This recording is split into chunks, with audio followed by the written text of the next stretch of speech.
Hello you, welcome to Geekism and welcome back to Paralives, where today we're building an industrial loft, or decorating one at least. I'm really sorry there's no footage of me building this structure because honestly you would just see the screen shaking from me banging my head against the the keyboard for about 3 hours.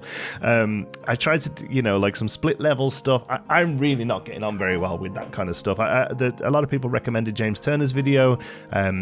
I went back and watched that. He did a really great job with the split level house, but I just find that the tools are really awkward, and eventually we get to where we want to be with it, but it isn't going to make good footage. I'm going to keep playing around with it until I feel confident showing you what I've come up with, but actually today it's a pretty short one, and this is a bit of a palette cleanse really, because the last couple of builds I've done have been quite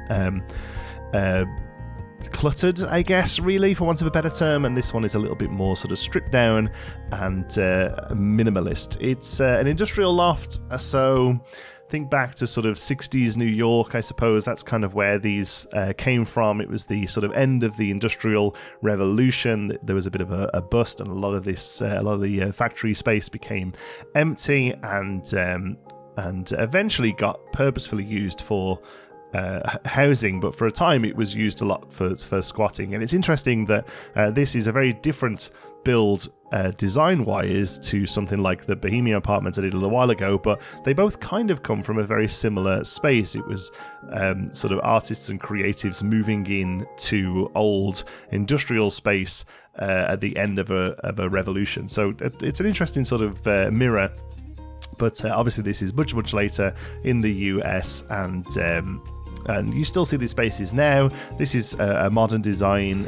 The para that I have in here is like a tech bro or something. It works in some sort of technology, and I really wanted to sort of try this style because it's very different to what I've already done. And then also fascinated a little bit by sort of my generation, maybe generation slightly younger than me. I'm very quickly approaching 40, so maybe folks a little bit younger than me, but I feel like we are the first generation that has been able to sort of bring our childhood with us into adulthood. I feel like when I think about my parents and my grandparents, they didn't really have hobbies and interests that were things that they brought with them from their childhood, whereas in the modern day, our sort of generations very much do. I like to play video games. I like to paint miniatures. I like to paint sort of toy soldiers, for want of a better word. A lot of people are into anime, comic books, collectible figures, all of that kind of stuff. I feel like that is a fairly new sort of shift. There's some stuff from years ago. People would, model soldiers is a good example, to be fair. That sort of stuff's been around for a long time. But I do find it interesting that the generation that's in their 30s right now are perhaps the first generation to really sort of bring their childhood with them into adulthood, and like unashamedly as well. Sort of be proud of what they were into in their formative years and carrying that with them. So things like geek culture, that fascinates me. That's a fairly new phenomenon, I suppose, for want of a better term. So I wanted to kind of try and use that here, replicate that here, and also this is a great build just for using a lot of stuff that I just haven't yet. A lot of pieces that I haven't. Obviously, certain styles will use certain styles of furniture and different amounts of clutter.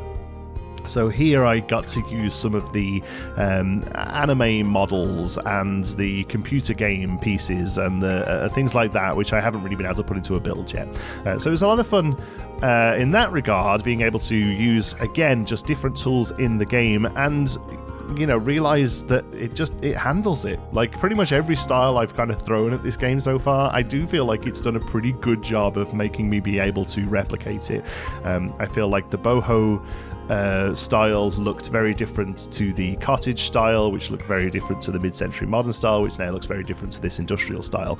And I'm really quite impressed at just how different each of the styles looks and feels, even with just the base game stuff. I have downloaded a couple of mods, but I haven't actually seen that many amazing furniture mods yet. I'm really hoping that stuff is in the works from people. But even with just the base game stuff, you're able to really do quite a lot, and it's really quite satisfying, and like I just feel like I just want to keep building and keep trying different things. This is a bit of a shorter build today because it just didn't take me as long, and the next one is going to be quite a bit bigger. In fact, the next one might be in 2 parts, and that's what I wanted to talk about here. Make sure that's okay with everybody. I want to do I think mansion probably isn't the right word, but I want to do a much larger build and a much larger scale build, something I haven't really done yet. Everything's been pretty small. This, in fact, is tiny. God, this kitchen was so difficult to get everything in there. The camera is constantly fighting between the different floors here, so I apologize that it's all a bit over the place.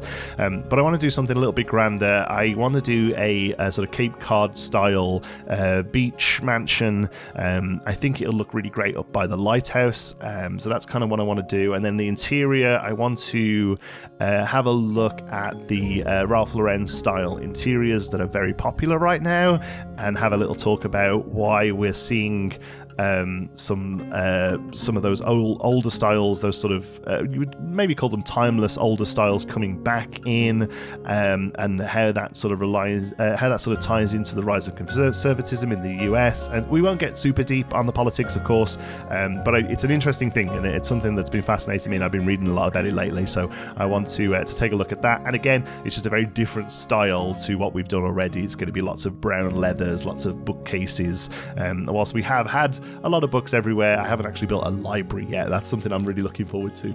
A bigger build that actually has more than just a living space and a bedroom and a kitchen.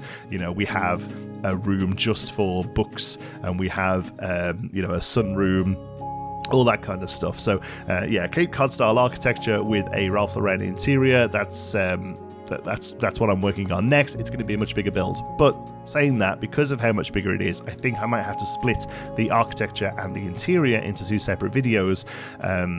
I hope that's okay. I think that's probably the best way of doing it, because what I don't want to do is a 45-minute long video. I find that I watch YouTube in 20-minute chunks. I'll very often sit down and watch longer, but I find that 20 minutes, 25 minutes is just about right for something like this. I feel like I get a good bit of information across, I show some cool stuff, but I don't outstay my welcome.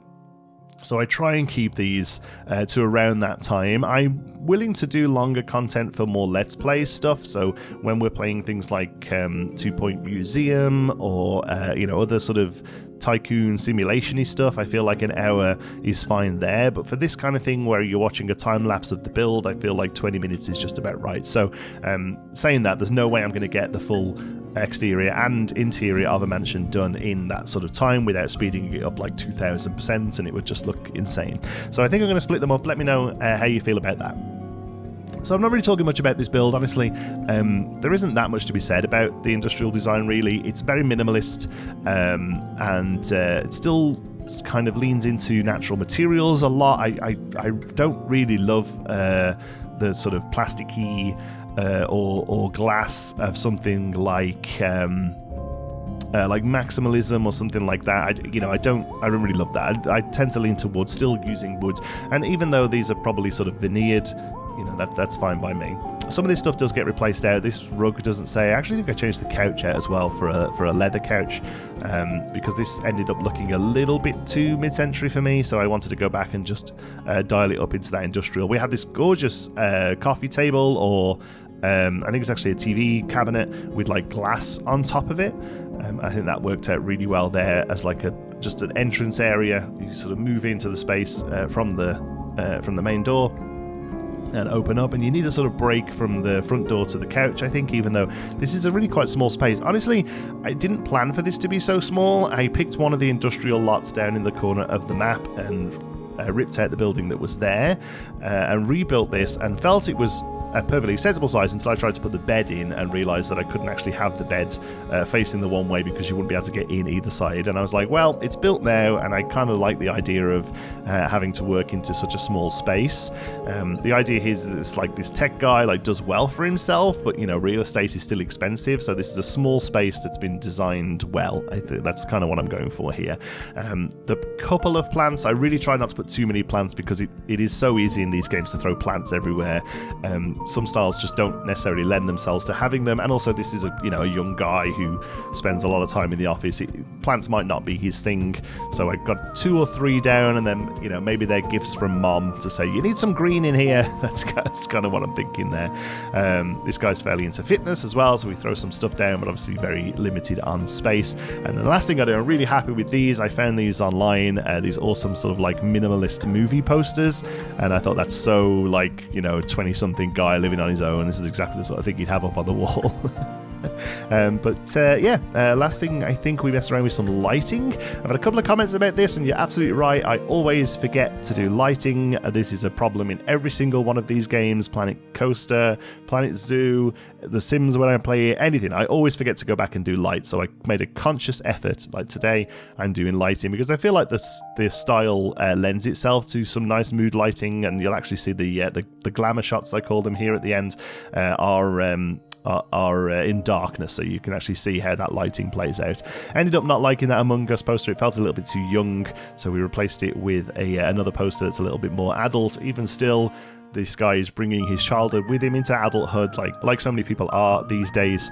But still, just a poster stuck to the wall with poster tack isn't right. This stuff would be framed. There you go. Just a short one today. Is a bit of a palette cleanser between the larger cozy build that I did. I say larger, it was a small house, but the cottage took a long time to build. My next one is going to take a long time to build, so I just wanted to have a play around with a different style. I'm really happy with how it turned out. Thank you so much for watching. Hope you've enjoyed it. Until the next one, be good.